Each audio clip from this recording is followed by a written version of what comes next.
You are tuned in to The Art of Words, hosted by Gavin Rasmussen. Hello, it's Gavin Rasmussen here with you again as your host of The Art of Words. Today, we are going to dissociate and go beyond the gender binary. Gender variance or gender nonconformity may seem like a brand new discussion for people, when in reality, it is a topic that has been with humans for centuries. To put it simply, gender nonconforming people are people that express themselves in ways that are different than society's views of gender expression. For example, society usually deems makeup as a feminine product, when in reality, it is a product that can be used by any person to better express themselves and to help influence one's personal identity. Let's listen to a passage from Alok Vaid-Menon's Beyond the Gender Binary as they explain a personal moment of being trapped in society's gender-conforming views. Looking back, the worst part is I couldn't even talk about what was happening. To speak about the violence would mean acknowledging that I was different from the people around me, which would result in more violence. I couldn't talk to my parents about it because I felt like they would stop loving me if they knew that I was different. That's the thing about being an LGBTQI+ kid. You often don't have the luxury to come into yourself on your own terms because other people have made up their minds for you. I wish that my family had been more proactive. I wish they had introduced a conversation about bullying so that I knew I could speak about it happening too.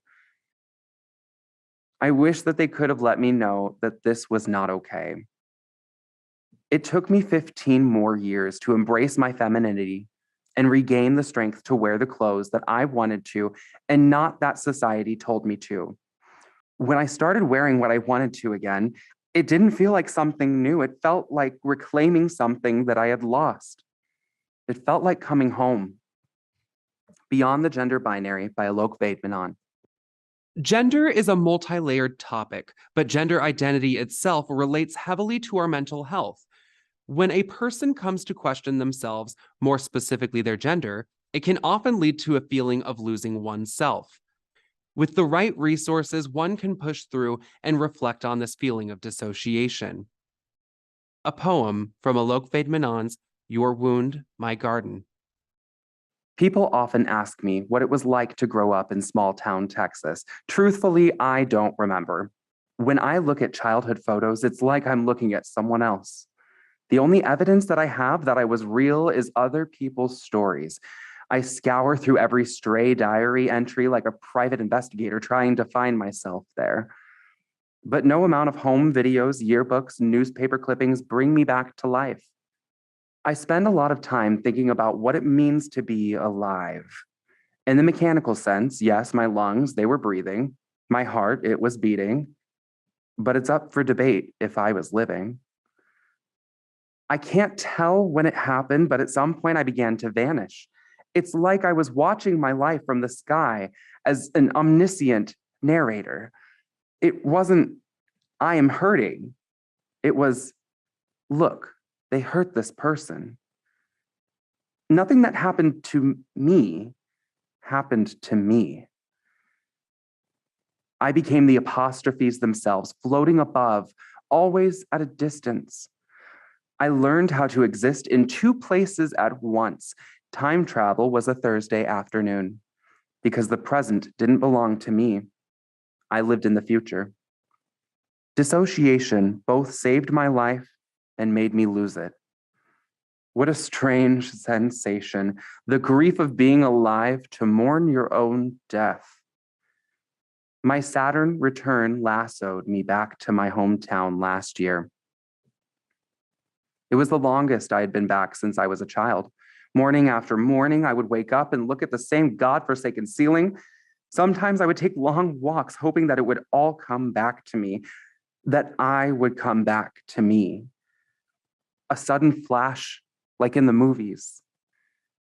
It never came, but I can tell you what did.